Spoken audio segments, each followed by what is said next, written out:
Hello again, another stitch to do today for us to achieve our goal of completing our Christmas stockings before the Christmas season's over.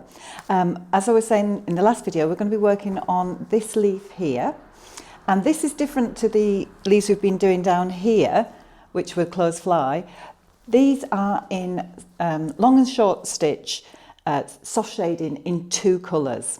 So I thought what would be useful to do would be to watch Phillipa's video about long and short stitch, shading is 2 colours first, and then we can look at the colours we're going to be using on this design. So let's watch the video with Phillipa. I often use a double thread when I'm making long and short soft shading. This is because I like to make a really thick covering around the edge of a shape and then to make the fine details with a very fine single thread. So I've threaded up with double thread, cast on, and now here we go. This is an area, a very simple shape. It's rather like a petal that you might see on anything else, and this same method is used for everything. The first stitch divides the area in half. So you come up at the base of a blue line I've marked here and divide the area in half with that first stitch. The second stitch is a little shorter. I often think it should be called long and 3/4 rather than long and short. So the second stitch is about 3/4 the length, and I'm going down, you'll notice, just over the outside edge of the marked line. Third stitch is long, so you're alternating long and 3/4 stitches. Now I'm working hand to hand, and I'm keeping my needle at 90 degrees to the linen all the time. If you scoop from the side, you're fighting the natural weave of the linen, and this very heavyweight linen needs a very sharp and rather fat needle. So this is a metric size 1 Crewel needle with a specially made point. Now as you go towards the edge of the shape, this turns into a satin stitch, because obviously this part of the feather would go behind the next one.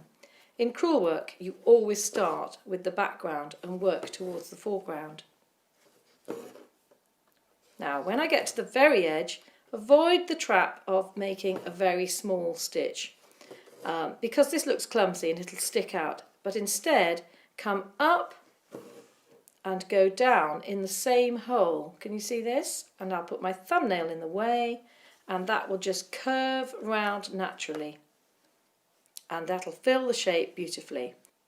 When you've stitched half of the long and short soft shading in the first colour, you carry your thread across the back and continue with a 3/4 stitch next to that original long stitch. So then you complete the second half in exactly the same way.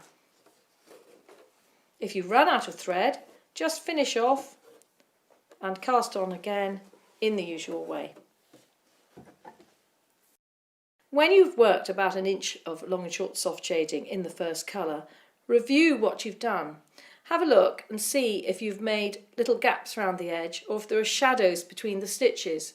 Because what you could do is go back over with either a single or a double thread and just fill in the pieces which are looking a bit sparse.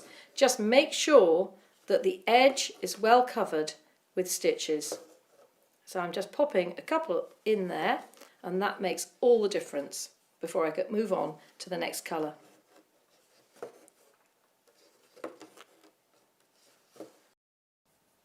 In the second colour, I've come up through the very first stitch, the backbone stitch of that shape, and I'm splitting the work that I've already got there.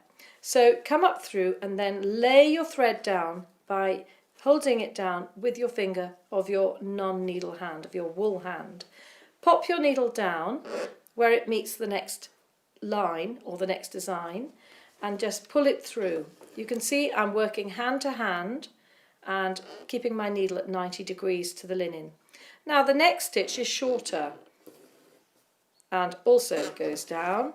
The third stitch is another long stitch, so every time I do a long stitch I hold it down and pop that in.